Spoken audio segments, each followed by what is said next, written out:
Chapter 31. Tara, Landon, and I began waving our arms in the air to attract the attention of the helicopter pilot as he approached. It really wasn't necessary, as the chopper pilot had already spotted us. Still, we were excited about being rescued, and it felt like we should do something.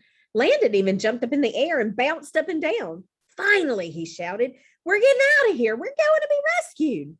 The helicopter was red and white and had some numbers and letters on the side, but it was going so fast we couldn't read them. It flew directly over us, and the heavy thumping of its blades was deafening.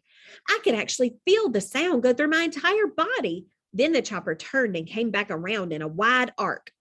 And, as if on cue, the giant fin of the Megalodon appeared in the distance.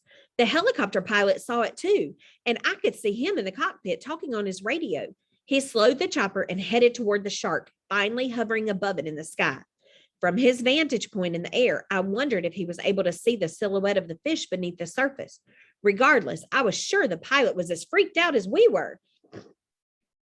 "Leave the fish alone and come get us," Tara said, as if she were speaking to the helicopter pilot. "Yeah," Landon said, "I want out of this lake. In fact, I'm never going in this lake again, ever." The Megalodon changed his course and began heading for us. When the helicopter pilot saw this, he guided the aircraft toward our boat. As he drew near, I saw another man inside the helicopter. He was sitting by a door on the side that was open. While we watched, the man pulled out a big basket and dropped it out the door where it dangled on a short rope. "Yes, we're being rescued. We're getting out of here."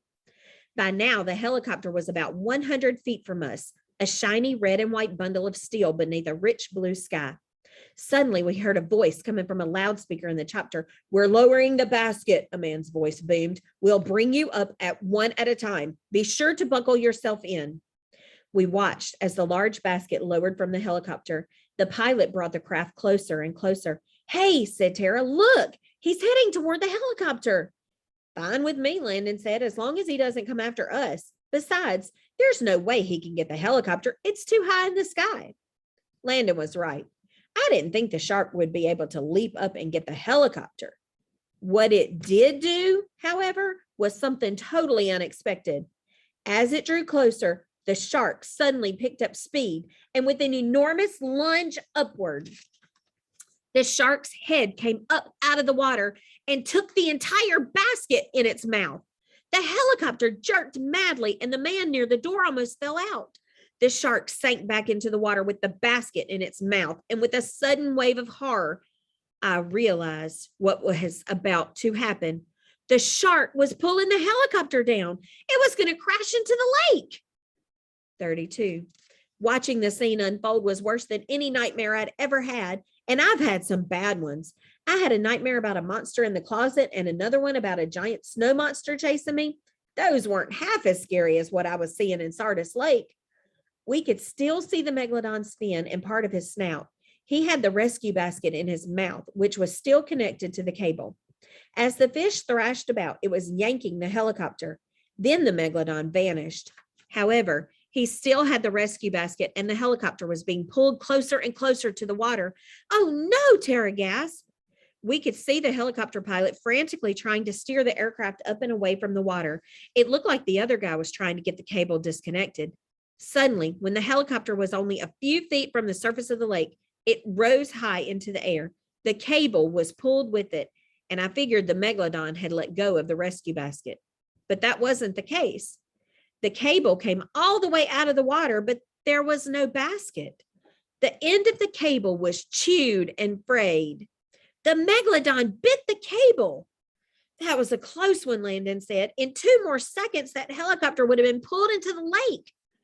"But how are we going to be rescued? Now that the basket is gone, how are we going to get into the helicopter?" "Maybe we'll have to climb the cable," Landon said. "No, that would be too dangerous." "In case you hadn't noticed, we're in a lot of danger right now. I don't think we could be in any more danger." Landon was right, of course. Still, I didn't think it would be a good idea to try to climb the cable. It would be too easy to fall. Or maybe the Megalodon would leap out of the water and gobble one of us up, just like he had done with the rescue basket. The helicopter moved closer to us. Jennifer and the boat captain had been in the cabin watching through the window. Now they came out and stood at the bow of the boat looking up. The helicopter pilot's voice came over the speaker again. While we watched, the man seated at the side of the helicopter spooled out more cable. Tie the cable to your boat, he said loudly. We'll pull you to the shore. Great idea, I said as the boat captain waited for the cable to be lowered. The helicopter hovered above us, and I could feel the wind from the powerful churning blades. It tossed my hair wildly about and caused the surface of the lake to ripple and foam. Lower and lower the chopper came until the cable was within reach. The boat captain grasped it and tied it to the cleat of the front of the boat. A cleat is an anvil-shaped piece of metal used to secure boat lines.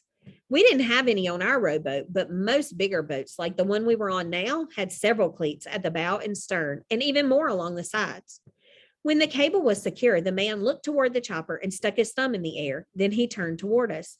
Everybody hang on. In fact, let's all sit in here so there's no danger of anyone falling overboard. That seemed like a good idea. The last thing I wanted to do was fall into the lake when we were about to be rescued. The helicopter began to move forward and the cable tightened. I could feel the boat begin to move. He's coming back. He's behind us. We all turned to see the giant fin appear in the water behind the boat. He was a long ways away, but it looked like he was moving fast. The helicopter pilot must have seen the shark too, because he picked up speed. The boat began to churn through the water, leaving a large wake in its path. Faster, I thought. We're going to have to go faster if we're going to outrun that thing. He's gaining on us. The helicopter began to move even faster. The boat thundered across the water, and we all held on to anything we could keep them from bouncing around. It's a good thing we were in the cabin, too, as it would have been too bumpy to remain on deck. One of us would have been tossed overboard for sure, but the Megalodon was still gaining.